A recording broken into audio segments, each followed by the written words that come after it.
که زمونږ نه څوک تپوس وکړي چې تاسو چې د خپل رب بندګي کوئ د الله دا څوک دی، نو زمونږ سره دومره خبرې دي چې نه ختمېدونکې خبرې دي. زمونږ رب دا دی، دا یې دای کړي، دی کړي، د اسمانونه، د ځمکې، د غرونه، دا نه ختمېدونکې خبرې دي. بلکې الله په قرآن کې دا وایي په دې ځمکه باندې چې څومره ونې دي چې دا ټول قلمونه شي او دریابونه صحیح شي، نو د الله صفات به ختم نشي، د الله صفاتونه به ختم نشي، قلمونه به دې ختم شي، هغه صحیح به دې ختم شي، خو د الله صفات به ختم نشي. بیا ده ته وویل وایه ته خو هم د خپل بابا او د پیر څه ووایه، موږ خو د خپل رب په باره کې دومره څه ویلی شو، ته راته ووایه څه، نو د دروغو قصې به شروع کړي. پیر بابا وایي یو ورځ روان و، یو ورسره بل و، هغه بل بابا د هغه سره ډېرې قصې مشهورې چاته یاد ده نوم رانه هېر شو. دیوانه بابا ده او دیوانه ډکې ورسره بل دی، خو د دې یو ورسره قصې ډېرې زیاتې. وایي دوی یو ځای روانو نو دغه دیوانه چې دی نو د اودس کو چاردامې کو، نو پیر بابا ورته وایي چې دا اودس ښه وکړه، دا ټکې ورته وایي ښه وکړه، او بیا هغه خپل چاردام کو. نو چې وکتو نو دیوانه صاحب چې دی نو خپلې کلمې راویستې وې انځلې، د کلمې راویستې او د انځلې وه، هغه ورته وایي چې لکه داسې کې وایي تاسو وکړه اودس ښه وکړه، نو هغه پوره دن نه سرویس هم شروع کړو. اوس دا خبرې دا شتې کې نشتې، شتې زموږ په معاشره کې نشتې. اوس خو الحمدلله ډېر حده پورې ختمې شوي، خو دا ګوره مني، یعنې کوم ځای کې دی عقل د پیغمبر نه اوچت شتي په مخلوقاتو کې، د پیغمبر په شان اودس چا کړی نه دی کړی، کلمې راویستې نه دي راویستې، یو پکې داسې نه چې راپاس چې ته څه وې، د ته څه خبرې پلاني ځای کې چې وایي نور ملتان قصه کوي که نه، انور چې پکې وي دغه دی، نو دلته مې یو بابا ذکر کوي. کوم بابا دی؟ شمس تمریز بابا وي دلته راغلی و، او هغه دا قبر چې د عفوا د انور چې دی راښکته کړی و، څه شی سور کو که پخوي که سرې کو، غوښه یې سره کوله، غوښه یې سره کوله، د هغې دپاره انور را کوز کړو، د هغه انور قشم پاتې شو. خلک هلته چې دی توروم دي او ګرمي ملته ډېره ده. زمونږ دې طرف ته سوات کې بره دغه ځای کې یو علاقه ده، په هغې کې د یو کس 3 قبرونه دي، 3 قبرونه دي، ښه سړی یو دی، شهید بابا یو دی، او قبرونه یې څو دي؟ 3 دي. ښه دا څنګه 3 قبرونه دي؟ وایي دا قبرونه 3 داسې دي چې یو ځای کې خو د ده نه چا سر پرې کړو، نو دغه یې څه شو؟ دی قبر شو. بیا وي ده د خپل سر ترخ کې نیولی او را روان. دا قصې ګوره ډېرې کېږي، د ترخ کې چې را سر ونیسي د مله ډېرو نه اورېدلی، نو ترخ کې سر نیولی را روان دی، نو چا پې اواز وکړو لکه دا خو چېرته روان او سر دې ترخ کې نیولی، وایي دې سره دی راولي. دویم قبر هلته شو دغه ځای کې، او بیا د بل قبر د سر شو، نو سر یې جدا دی او بدن یې جدا دی، او کوم ځای کې چې حلال کړی شوی دی هغه ځای جدا دی. 3 ځایونو کې کاروبار روان دی، 3 ځایونو کې پیسې ګټلی کېږي چې حقیقت ته وګورو. 3 ځایونو کې اوس خو الحمدلله د نوی نسل او د ځوانان الحمدلله توحید په دې مسله پوه شوي دي، په دغه قصو کې نه راګیرېږي. ګنې دوی زمونږ په مشرانو باندې ښه باقاعده دانې او د هر څه مقرر کړي، دا به رالیږي، ګنې توړکۍ دي. ها که چا نه لیږلي یریدو به خلک دا د پلاني منجور دی او دا د پلاني منجور دی، ته خو له څور مه کوئ چې څه جلده سره کوي، دوړکۍ دي که نه وي. اوس هم ګورې دا مشران نه دي مشران، د دوی ګورې شتي پکې داسې چې اوس هم هغه خبرې په زړونو کې پرتې دي او کوي. دا خو د هلکان چې د الحمدلله په دې خبرو باندې پوه شوي، دغه قصو دومره نه ځي، او داسې موږ نه شو ویلی چې بلکل ختمې شوي. داسې نور ډېر دروغ، په دې دروغو باندې د خپل کاروبار روان کړی دی. درته ویم ګورې دا ډېر قبرونه او درګاهونه او دربارونه چې خلکو له یو میلې ته جوړ کړي، تا پته به کې هم نشي دننه څوک پروت دی، تا پته به کې والله که دی چې د دننه څوک پروت دی، خو له پاسې پې لیکلی او څه ناشنا ناشنا نومونه یې وله یې ښودي، پلانې سرکار او پلانې سرکار او به دی پنجاب او سند او دی علاقو ته خو تبعی ده هلته خو له ناشنا نمونه یې ښودي پلاني شي ولا سرکار او پلاني شي ولا سرکار خانو دې مخکې ورځو کې یو قبر ولیدو په افغانستان کې او هغه به د دغه قبر ولا څه کمال دی چې څوک نسوار نشي پرېښودی نو د هغه خواله به ځي او د نسوارو ډبې کې دي چې تاسو هم کتلی د نسوارو ډبې به هلته ایږدي خپل د نسوارو ډبې به هلته کښېږدي نو دی به تا د نسوارو نه څه کي منع به دې کړي نو هلته دومره د نسوارو ډبې وو دومره دا قبر له پاسه ډک دی د نسوارو په ډبو بره پکې تارونه چوري پای کې هم ځوړندي دننه دا ډبې پکې ټول پیلې دي دننه ته دې خلکو جمع کړي دي نو ما وایي دا اوس وګوره لا دا مې ووایي مې دا بابا پکې له ښه کار رده رانیولی د خلک د نسوار نه منع کوي خو یو سړی مړ دی ته چې د ده خواله ورځې او د نسوارو ډبې هلته ایږدي د نسوار نه ځان منع کوي نو دلته یې د کاچرې ډرم ته غوزار که او خپل رب ته ووایه یا الله ماتې منع که ماتې صبر که هغه ژوندي رب ته یې ولې نه وي ښه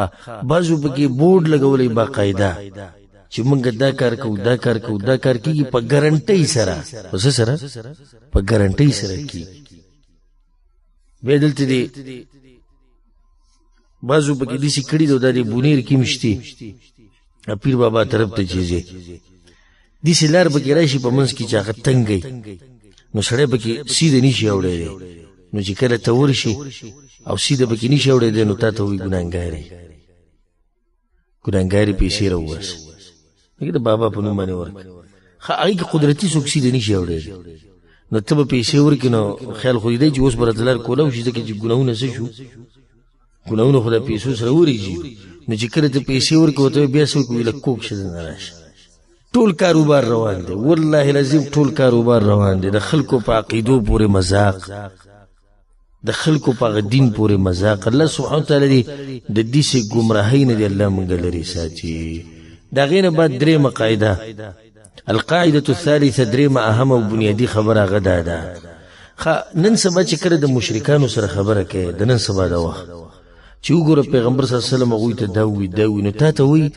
هغوی خو د بوتانو بندګي کوله ته موږ او بوتانو والا یو شان کې هېڅ وایي که نه وایي دقه شان وایي د دې به څه جواب ورکړي هغه دا دی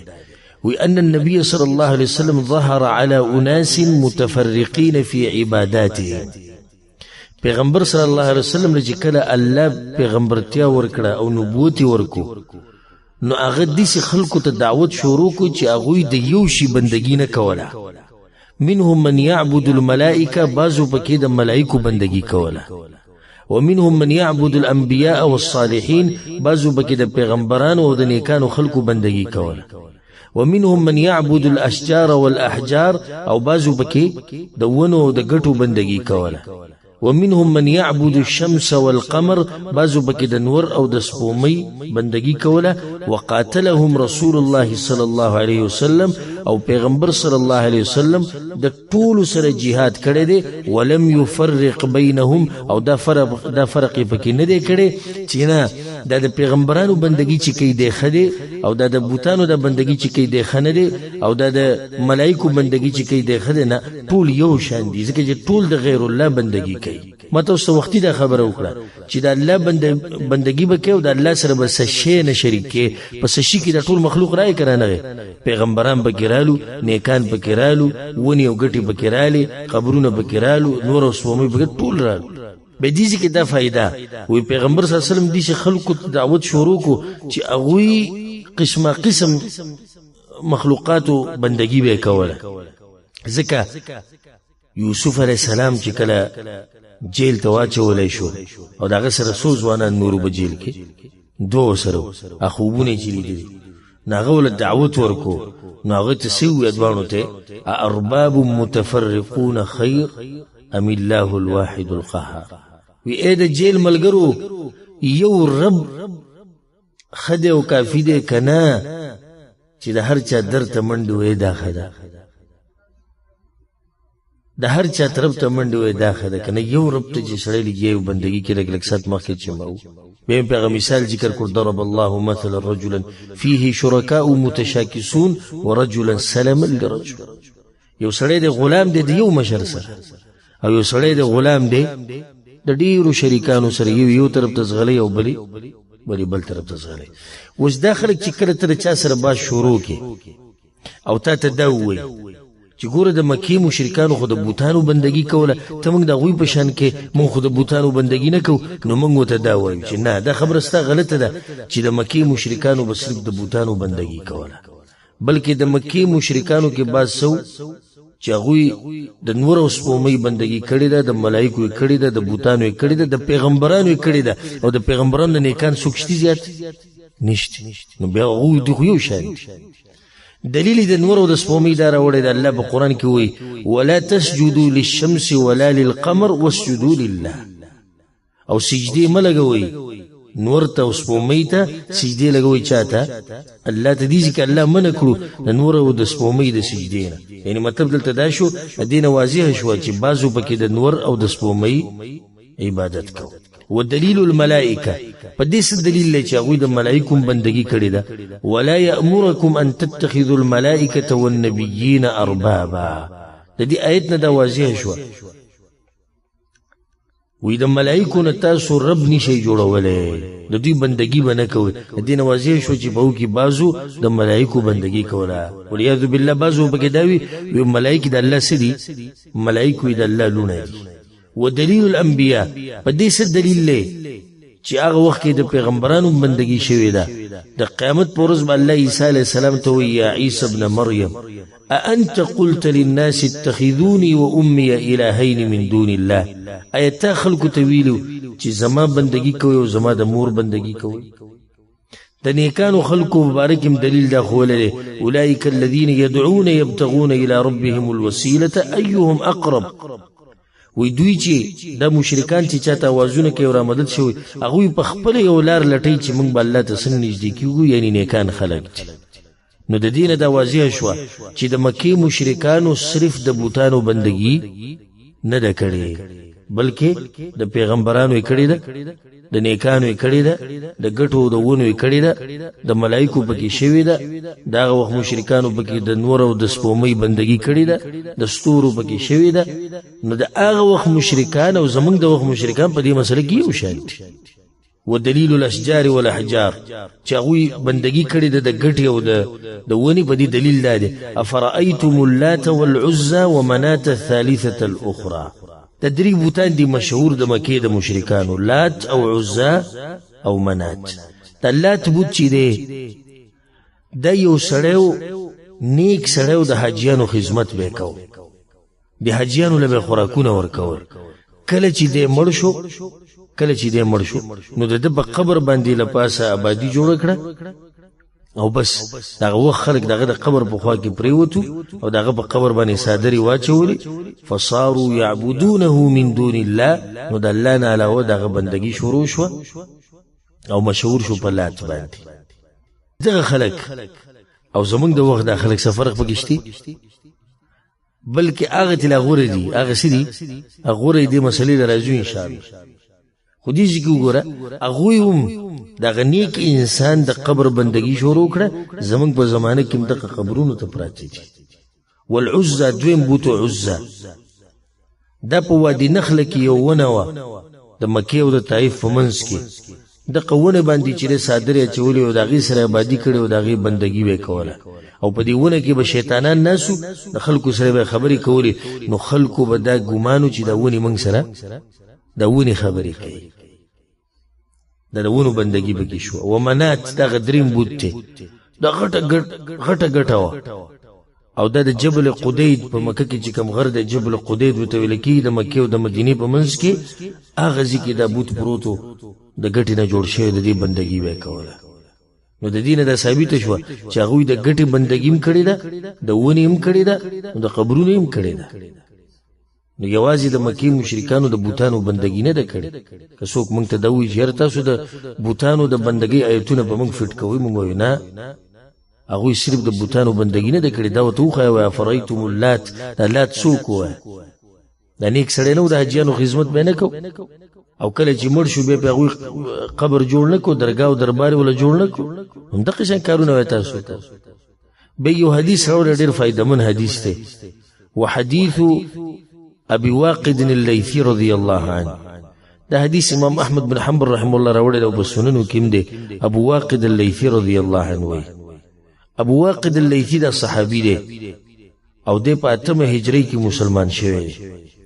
دی وی خرجنا مع النبي صلى الله عليه وسلم الى حنين من د پیغمبر صلی الله علیه وسلم سره روان شو حنين علاقیته د حنين د غزا د پار ونحن حدثاء عهد بكفر او موږ نوی نوی د کفرنا اسلام ته وړېدلی یعنی د اسلام هغه مسلې راته دي چې مضبوطې لا نوی معلومي وللمشرکین سدره او د مشرکانو یو ونه وه يعكفون عندها وينطون بها اسلحتهم د دې ونې نه به دوی سجل کو اسلحه به یې چپچاپې راچولې وه د برکت دپاره اولته به ورته د مشرکان ناسو يقال لها ذات انواط او دغه ونې ته به هم ذات انواط ویلی کېدو فمررنا بسدره موږ هم په یو ونه باندې تیر شو فقلنا یا رسول الله نو موږ د پیغمبر صلی الله علیه وسلم ته دا خبره وکړه اجعل لنا ذات انواط یا رسول الله زموږ دپاره هم داسې یو ونه جوړه کړه کما لهم ذات انواط لکه څنګه چې د هغوی دپاره ده دا خبره چې ده کوم وکړه دی د جهالت تلاسه وکړه او هغه خپل عذر مخکې بیان کو عذر یې څه دی تازه مسلمانان شیو دا کسان کوم چې دا خبره وکړه دا تازه مسلمانان شیو نو ځکه پیغمبر صلی الله علیه وسلم چې کله دا خبره واورېده غوسه شو او دی ورته وویل په الله مې دې قسمي تاسو داسې خبره وکړه لکه څنګه چې بني اسرائیلو چا ته کړې وه موسی علیه السلام ته کړې وه کله چې د بني اسرائیل د موسی علیه السلام سره روان شو د فرعون نه بچ شو په لاره باندې په یو قوم باندې تیر شو دغه قوم بوتو د هغې بندګي کوله نو دوی موسی علیه السلام ته څه وویل اجعل لنا الها کما لهم آلهه ای موسی موږ له هم داسې یو معبود جوړ کړه لکه څنګه چې د دوی دا دی نو تاسو هم نن داسې وویل موږ له داسې ونه جوړه کړه لکه څنګه چې دوی دا ونه ده بیا پیغمبر صلی الله علیه وسلم وی والذي نفسي بيده فالله می دی قسمی لترکبن سنت من کان قبلکم تاسو بم د یهود و نصارو په لار باندې ځئ یعنی په دې امت کې به لازم دي چې خلک پیدا کیږي چې هغوی به شرک کوي او د پیغمبر د پیشنګویي رښتیا ثابته شوې ده په دې امت کې ډېر خلک داسې پیدا شوي دي چې هغه په څه کې واقع دي هغه په کفر او په شرک کې واقع دي دلته یو مسله او فایده به راته ذکر کړمه چې وګوره چې کله جهالت پکې و توحید نه پیژندو نو څومره خطرناکه خبره وکړه ځکه ما تاسو ته د درسونو په اوله کې وویل چې موږ عقیده ولې زده کوو د دې دپاره یې زده کوو چې د غلطو عقیدو نه خبر شو چې د هغې نه ځان لرې ساتو دلته یو فایده پکې دا هم ده دا صحابي کافر شو په دې خبره باندې نه دی کافر شوی نو ته پیغمبر ووایي چې ته کافر شوی وجه څه ده وجه دا دی چې جاهل و علم ورسره نه نو د تکفیر په دې مسله کې احتیاط دا زموږ په دې عوامو کې نن سبا دا خبرې ډېرې چلېږي پلانې یهودی نه دی د پلاني نه وایي یهودی غوره دی او د ده نه خو مړی هندوان ښایي دا ګوره ډېرې خطرناکې خبرې دي چاته کافر ویل چاته هندو چاته مرتد ویل حدیث کې راځي پیغمبر صلی الله علیه وسلم وایي چې من قال لاخیه یا کافر چا چې خپل ورور ته وایي کافره مسلمان ته وایي کافره نو فقط باء باحدهما په دوه کې یو خبره ده میلاو شو یا خود د فتوا برابر ده او د سړی کافر دی یو فتوا په خپل ځای ولګېده او که د سړی کافر نه نو د فتوا په ده باندې څه شوه په ده باندې راوګرځېده واپس نو په دې خبرو کې ډېر زیات احتیاط کوئ ډېر زیات مسلمان ته کافر ویل مسلمان ته فاسق او بدعتي ویل د علماو کار دی او هغه علما کوم چې لوی علما دي د هغوی کار دی عوام به او واړه طالبان د علم هغوی به په دې کې ګوتې نه وهي نو دا درې خبرې شوې څلورمه او اخرنۍ خبره هغه ده وأن مشركي زماننا أغلظ شركا من الأولين وی زمنګ د زمانی مشرکان د دوی شرک بدترین دی د اول واغنه یعنی د پیغمبر صلی الله علیه وسلم د زمانی مشرکان سو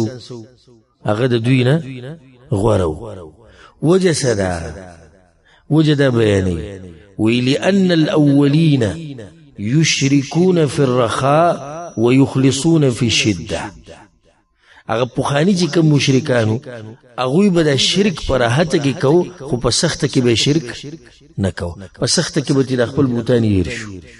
ومشركو زماننا شركهم دائم في الرخاء والشدة او زمنګ د زمانی چې کوم مشرکان دي دوی په راحته کې شرک کوي او په سخته کې شرک کوي بلکې په سخته کې خو له خزور ورکی پدې باندې دلیل څه دی والدلیل قوله تعالی د وینا د الله فاذا ركبوا في الفلك کله چې دوی سوار شي په کشتو کې دعوا الله مخلصين له الدين الله بیا ماته خالص چغوي چې کله به د چپیره شي خطرناک مکی مشرکان چې کله به چپیره شي دوی یریږي چې زمونږ د کشتۍ خو به ډوب شي او موږ مړ شو نو به خالص چغي چاته وي الله فلما نجاهم الى البر نو کله چې الله وچی ترو باسي اذا هم مشركون نو بده وچ کې بیا شرک شروع نو پر هته کې شرک کوي که په سخته کې پر هته کې په سخته کې نه کوي خزمنګ د زمانه ده پر هته کې کوي او په سخته کې کوي بلکې په سخته کې ولا خزور ورکی اله پیر بابا را ورسی کشتی وی باز به یو قصه بیانول دی او پیر په کتاب کې لیکلو و یو مرید لګیو د خپل پیر دا ملای چاپی کول د ولی ولا چاپی کول نو داغه په دی یو ولی کې د سنخې شي حیران شو چې پیر صاحب دا سړي و چې زما پرې د خپل کار کوله وی هغه ډیر اصرار وکړي چې نه دا سړي وی به دغه حلوي چې دا هغه پلاني دریاب کې یو کشتی ډوبېدا او غوی ما ته را مدد شوی نو زالته ورسېدم دغه کشتی ما بچ کړو راو مې وسته دغه وبونو هغه نه خبره پاتې شو یعنی یو کار نه دی پرې خو دې کریم رین دا قانون د کارو دی راټینګ کړي د دریاب نه کشتی او د جازونه راويسته تاسو ګپ دی لوی ځوانوي او چې وی کشتی دی دغه چې لوی ځوان تاوازو کوي کشتی بل تر دې چې دا وی د مشرانی زنانه او د نږدې وخت پورې به کول وی چې په نور کې په دغه کې په بټۍ کې دنه روټي ولېږي نو هم به پیر بابا ته आवाज وکړي په بټۍ کې چې روټي ولېږي نه هم پیر بابا را مدد شي او ځکه دا خبره ذکر کوي چې د پیر بابا وی یو پیر د خپل پیر سره ناس او عفوا د مرید سره نو د لستونه په کړي باندې ښاشه انګولې دا کړي نه په دې ښاشه نو هغه ته پوښتنه کوي چې لګا دا سړي وی چې دا یو زنانه نه چې کړي ته څه شی ولیدل نو هغه ماته را مدد شوی باغی په سلام جلته بیا الله سوس خاص دا پالتو خبره نو وستا سوچو کوي چې هغه د مکی مشرکان د دوی نه غوړه نه دي چې په سخت کې الله وته یاد دی خپل بوتان تی ټول یې ها پر هته کې بیا غوي مشرک کوي خو دوی خو په دوانو کې کوي بلکې په سخت کې خو له به سم زور ورکی نو د یو وجه ذکر کړی دا دویمه وجه دلته نه ذکر کړی خو دویمه وجه هم د دې شیخ محمد بن عبد الوهاب رحم الله کتاب د کشف الشبهات پاغي کی ذکر کړی دا وخت دوی موجوده ده وان الاولين يدعون مع الله اناسا مقربين من عند الله هغه پوخانو خلکو به د الله سره څوک شریک کول چې هغه الله ته نږدې خلکو اما انبیاء یا به پیغمبرانو و اما اولیاء یا به اولیاء الله و اما ملائکه یا به ملائکه او يدعون اشجارا واحجارا مطيع لله ليست عاصيه یا به ګټه ونه شریک کوله او ګټه ونه چې الله نه فرمانی کړی ده نه ده کړی و مشرکو زماننا او زمنګ د زمانی مشرکان سي جل کوي يدعون مع الله اناسا من افسق الناس د الله سره هغه خلکو ته مدد شوی چې هغه بی دینه فاسق او فاجر خلک تاسو لیدلی نه دي دا کوم د پیران چې ونی وي شي د کیسونو کې نن سبا خو ویډیو ډیری چلیږي ویډیوګانې هر شي څنګه شکلی د مسلمان شکل دی دا کوم شکل کې جدي ها دیو ته وو چې داس زناور دی لیو دی کسي شي دی بدترین شکل خ کلمه دوی له نورزي دعای قنوت ولا نورزي سورة اخلاص ولا نورزي د منځ طریقه ولا نورزي آیت الکرسی ولا نورزي او د دې چې د الله سره برخه ده او د دا کې او د دغه کې خدمکی مشرکانو چې کوم د الله سره شریک کړي دی یی پیغمبر شریک کړي یی نیک سره شریک کړي دی لکه د حجانو خدمت چې کو یی ملائک شریک کړي دي او یی ګټي او ونی شریک کړي دي چې هغه چرته د الله نافرمانی نه ده کړي نو هغه تی غوړه شو کنه اته غوړه شو دا دیسی پلیت دا کم چې زمونږ په دې ملکونو کې دی او دا ناولي دا که چې ابو جهل لیدل هغه پسې وته چې زر کېږي پوره کېږي دي چې تل راغلی هلته چې برخه ده زما د دوی نه هغه خو د هغوی په زړونو کې ګوره د الله د کور څومره قدر و ابرهه چې کله کعبه جوړه کړه په یمن کې نو د مکې مشرکان ته خبر شو چې ابرهه کعبه جوړوي زموږ د دې کعبې بېعزتي کړې د الله د کور بېعزتي کړې نو نور طاقت خو یې نه رسېدو ابرهه خو ډېر زورور نو لاړ نه هلته د شپې پکې د اودسمات یې وکړو بېعزتي وله وکړه او زمونږ په ملکونو کې باقاعده د حج ځای جوړ شوی دی په سند کې هغه ځای چې دی خلک باقاعده ته حج لځي د زمزم اوبه پکې جوړې کړي دي د شیطانانو د ویشتو ځای پکې جوړ کړی دی دا قبر نه باقاعده طواف کېږي هغې کې به یو ګوټ ته هغه داسې ښکلي لکه څنګه چې حجر اسود ښکلی ابو جهل دلې ته غوره نه شو خفه شو هغوی په کعبه باندې خپه شو هغوی په د الله په دې کور باندې چې څنګه ابرهه کور جوړوي او وایي چې دا د داسې دی لکه څنګه چې دا کابل ده خو د الله د کور بېعزتي کې خو د دې زمانې مشرکانو کې دا غیرت نشته دا کم کفر او شرک چې د دې زمانې مشرکان کې د هغه زمانې مشرکانو دا نه دی کړی تاسو ویډیوګانې نه دي لیدلي چې ژوندي انسان ته دغه شان دا ویډیوګانې نن سبا شوي دغه شان یو سړی ولاړ وي دا خلکو ته سجدې لګی راځي د دې نه بل غټ کفر شته بیا وایي تاسو موږ ته وایي چې تاسو د مکې د مشرکانو په شان یی نه هغه د نه غوره دي د مکې مشرکان هغه ته ډېر غوره وو دا کوم چې نن سبا دوی دا کارونه شروع کړي نو دا څلورمه خبره ذکر شو بنیادی په دې کتاب کې څلور خبرې بنیادی ذکر شوې څوک به پکې موږ ته یو دوه درې ووایي څلور قواعد ذکر شو اولنی قاعده څه ذکر شو یو دا اوس چې موږ کوم بیانو دا کومه ولا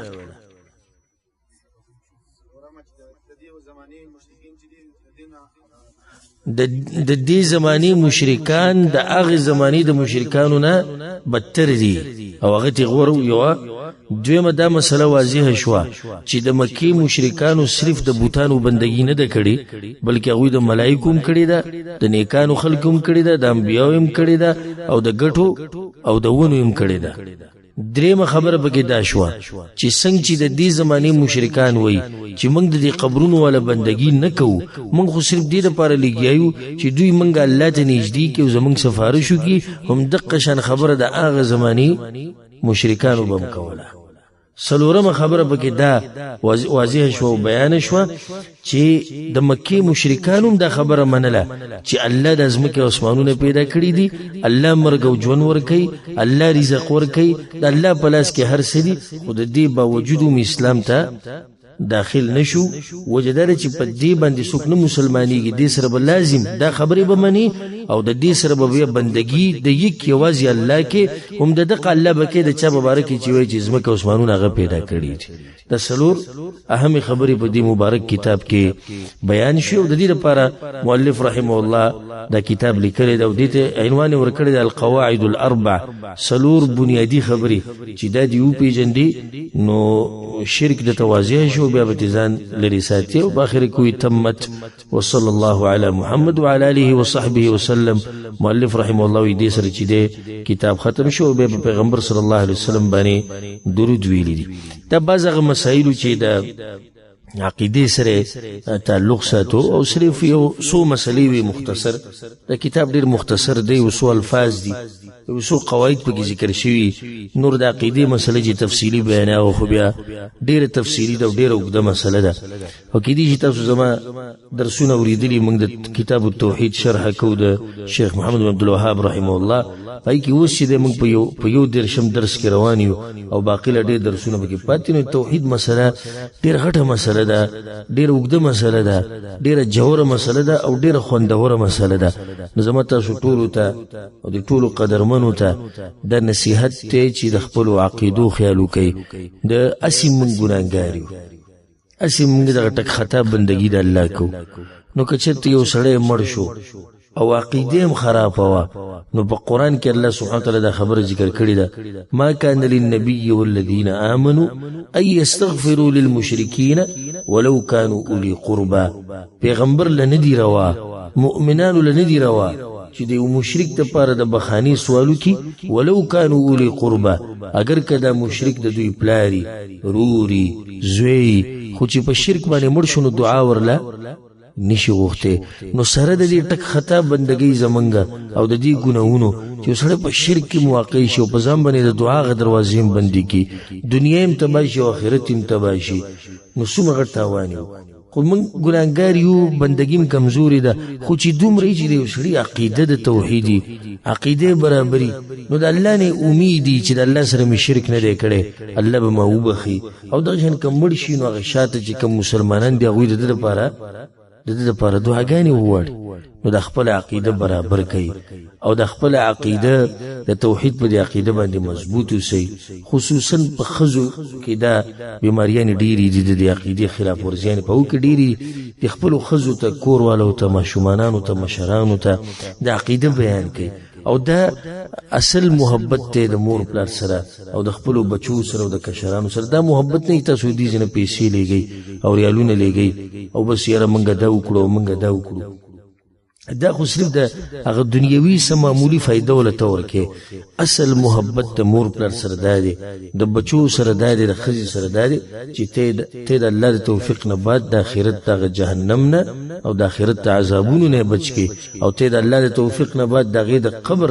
هغه ژوند ښایسته کې، د هغوی دغه ابدي ژوند سوچ وکړې. نو خپل ښځې سره په ټلیفون باندې هغې ته ووایه ستا څه عقیده ده، ستا څه نه ده. که چېرته په کور والو کې دا مسلې د دې تعویذونو ده هغو ته بیان کړي چې د تعویذونه په شریعت کې نشتي، د قبرونو لتله په دغه ناروا طریقې سره دا په شریعت کې نشتي، د منښتې نظرانې کول د غیر الله په نوم دا نشتي. که چېرته په کور کې مشرانو کې په کشرانو کې ته ویني چې غیر الله ته رامدد شوی هغوی ته ووایه چې دا کار نشتي. په دې خبرو باندې پوه که دا ګوره ستا غټه ذمهواري ده. او څومره بدبخته انسان دی، څومره بدبخته چې یو سړی اینی چې زما پلار په شرک کې واقع دی، زما مور په شرک کې واقع ده، زما مشران کشران عقیدې خرابې دي، د ده په مخ کې هغوی جهنم ته روان دي او دی بیا هم خوشحاله ژوند تیری او دا خبره کوي ما وله ریالونه ولېږل او ما وله پیسې ولېږلې. نو کوشش وکړئ، محنت وکړئ، په خپله د دې عقیدې چې کوم درسونه په دې مبارک مکتب کې کېږي یا بل څه کې کېږي دا درسونه اورئ، د عقیدې چې کوم کتابونه هغه واخلئ، هغه وګورئ، هغه مطالعه کوئ، کورونو کې ځان سره کېدئ، هلته ملک ته یې ولېږئ. عقیده بنیادي او اهمه مسله ده. الله سبحانه وتعالی دې زمونږ د توحید د عقیدې ښه مضبوطي کړي او الله سبحانه وتعالی دې مونږ د شرک نه، د قبر پرستۍ نه، د پیر پرستۍ نه، د تصوف نه، د بدعاتو د خرافاتو نه، د هر څه نه دې الله مونږ لرې ساتي. او الله سبحانه وتعالی دې څومره ملګري چې دلته راجمع شوي دي الله سبحانه وتعالی په ټولو باندې خپل خاص رحم وکړي. دلته که څوک بیماري نو الله دې وله روغ صحت ورکړي، که څوک بیماري نو الله دې وله روغ صحت ورکړي، که څوک بیماری نو الله دې وله روغ صحت ورکړي، که بچا باندې قرضي نو الله دې وله قرضې ختمې کړي، که بچا باندې قرضي نو الله دې وله قرضې ختمې کړي، که بچا باندې قرضي نو الله دې وله قرضې ختمې کړي. الله سبحانه وتعالی زموږ د ټول ملګري او دارونه الله دې خپل کورونو ته خپل ملکونو ته دې الله په ډکو منګولو ورسوي. او الله سبحانه وتعالی دې زموږ ټولو دپاره هلته د حلال او د پراخه روزۍ اسباب دې الله موږ ته تیار کړي. او الله سبحانه وتعالی زموږ مور او پلار وبخي، الله سبحانه وتعالی زموږ مور او پلار وبخي. کم چې مړه دي الله دې د هغوی قبرونه رڼا کړي او کم چې ژوندي دي الله سبحانه وتعالی د هغوی په ژوند کې برکت واچي. او الله سبحانه وتعالی دې زموږ بچي نیک عمله لوی کړي او زموږ د بیبیانو، د خویندو، د میاندو، د لوڼو الله دې د هغوی حفاظت وکړي. او څوک چې د هغوی دپاره بده اراده لري رب العالمین دې په دنیا او آخرت کې وشرمي او الله سبحانه تعالی دې د مسلمانانو د ملکونو حفاظت وکړي الله سبحانه تعالی د مسلمانانو په ملکونو کې امن او امان راوړي الله سبحانه تعالی خصوصا په پاکستان باندې خپل رحم وکړي تشن افغانستان کې د الله امن راوړي او په دې مبارک ملک باندې د الله خپل خاص رحم وکړي په دې کې چې کم امن دی الله سبحانه تعالی دې برقرار ساتي په اخر کې زه د دې مکتب شکریا ادا کوم د جالیات شرورا چې دوی دومره هغه مهنت کو کوشش کو او د الله د رضا لپاره او به تاسو سره محبت ته د ګور تاسو سره محبت ته د دومره منډي او د خرچي او د هرڅ تاسو نه ګورئ سوم نه غواړي او تاسو نه دغه غواړي چې تاسو دیني زده کوي او تاسو دغه ملګرو د لپاره دعاګانې وغواړي کوم ملګری چې د منډي تاسو سره وي نو د دې مکتب شکریا ادا کوم خصوصا د شیخ اسماعیل صاحب شکریا ادا کوم چې د بګډيري منډي وي او د کوشش او مهنت جوړ کړو او بار بار ما سره رابطې کولی چې تراشه حالکه ما سره په دې ورځ کې وخت بالکل نو ځکه زما درسونه روزانه او اوس د بخاری دورم شروع کېده خو زمام تاسو سره محبت او چراغ زینه زتا رسول عالم او دې لپاره چې وسو مسلې بیان کوم کې دي شي زما درونه الله دې د لاسوبخي دغه لپاره راغلو الله سبحانه تعالی زمونږ د راجمه کېده دلته د الله د رضا کېدو سبب وګرځي او الله سبحانه تعالی دې موږ له بیا توفیق راکړي دلته د راجمه کېدو هذا والله اعلم وصلى الله وسلم على نبينا محمد وعلى آله وصحبه أجمعين.